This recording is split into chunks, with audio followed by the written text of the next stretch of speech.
السلام علیکم۔ Urdu centre hub میں خوش آمدید۔ انور دوپہر کے کھانے کے بعد پکی تالاب کی سیڑھیوں پر بیٹھا بڑے انہماک سے اپنا سبق یاد کر رہا تھا کہ کسی نے پیچھے سے آ کر بڑے زور سے ہاؤ کہہ کر اسے ڈرا دیا۔ انور بوکھلا کر کھڑا ہو گیا۔ اگر فوری طور پر خود کو سنبھال نہ لیتا تو لڑکتا ہوا تالاب کے پانی میں جا گرتا۔ گھر میں چھوٹے بچوں نے شور غل سے تنگ آ کر وہ اکثر یہیں آ کر اپنا سبق یاد کرتا تھا۔ آج تک کبھی ایسا نہیں ہوا کہ کسی نے اسے اس طرح ڈرایا ہو۔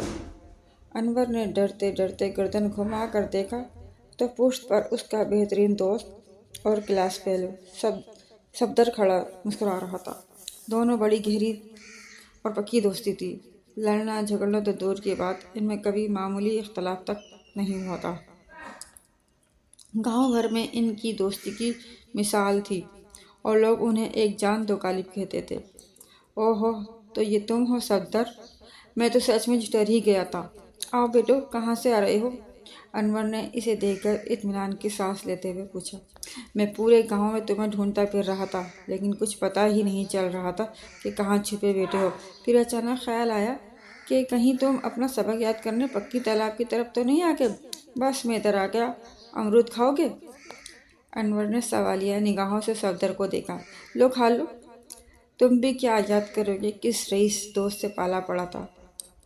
اتنا کہہ کر صفدر نے قمیض کی تینوں جیبوں سے درجن بھر چھوٹے بڑے امرود نکال کر انور کے سامنے ڈھیر کر دیے۔ پکے ہوئے امرود کی تیز خوشبو پھیل گئی۔ کہاں سے توڑ کر لا رہے ہو؟ تمہارے گھر میں تو امرود کا کوئی درخت نہیں ہے، صفدر نے کہا۔ کھا کر تو دیکھو، خود ہی پتہ چل جائے گا۔ انور نے ایک چھوٹا سا امرود اٹھایا، قمیص کے دامن سے رگڑ کر اسے صاف کیا اور دانتوں سے آدھا کاٹ لیا، اور اندر گہری گلابی رنگ کا گودہ دیکھ کر انور بوکھلا گیا۔ پورے گاؤں میں ایسا ایک ہی درخت تھا جو پرانی حویلی کے اندر تھا۔ حویلی کے مالک بڑے زمیندار صاحب نے شہر کا کاروبار جما لیا تھا اور خود بھی شہر چلے گئے تھے، تو حویلی پر جنوں کے پورے قبیلے نے قبضہ کر لیا، یہ گاؤں والوں کا خیال تھا، ورنہ حقیقت کیا تھی یہ تو اللہ ہی کو بہتر معلوم ہے۔ یوں پرانی حویلی خوف و دہشت کی علامت بن چکی تھی اور لوگ اس کے قریب سے گزرتے ہوئے بھی ڈرتے تھے۔ حالانکہ حویلی کا کوئی جن آج تک کسی گاؤں والے کو نظر نہیں آیا تھا۔ انور نے خوف زدہ لہجے میں کہا، یہ تو پرانی حویلی کے درخت کے امرود ہیں، تمہیں کہاں سے مل گئے؟ میں خود توڑ کے لا رہا ہوں۔ صفدر ہنسنے لگا۔ تم تو حویلی کے اندر گئے تھے؟ انور نے بھوکلا کر پوچھا۔ ہاں بالکل گیا تھا، ورنہ یہ امرود کہاں سے لاتا؟ اور حویلی کے جنوں نے تمہیں کچھ نہیں کہا؟ کیا کہتے ہیں میں کوئی ان سے کشتی لڑنے گیا تھا؟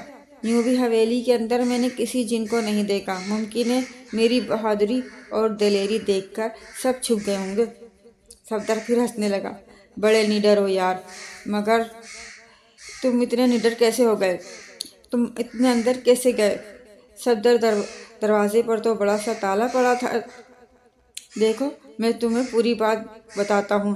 میں جب تمہیں تلاش کرتا ہوا پرانی حویلی کی طرف سے گزرا تو دیکھا کہ صدر دروازہ چوپٹ کھلا ہوا ہے۔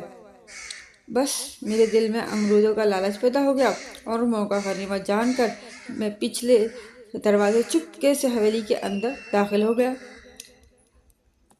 پورا درخت کچے پکے امرودوں سے لدا پڑا تھا۔ پہلے تو دل بھر کر خود کھایا، پھر کچھ تمہارے لیے لیتا آیا ہوں۔ صدر دروازہ کس نے کھولا؟ کیسے کھولا؟ کون اندر گیا تھا؟ مجھے کچھ نہیں معلوم۔ اندر گاؤں کا کوئی آدمی مجھے نظر نہیں آیا۔ صفدر تم اتنے بہادر کب سے ہو گئے؟ میں جانتا ہوں کہ رات کے وقت تو تم اپنے ہی گھر کے کسی اندھیرے کمرے میں جانے سے ڈرتے ہو۔ اب میں وہ ڈرپوک صفدر نہیں رہا۔ صفدر ہنسنے لگا۔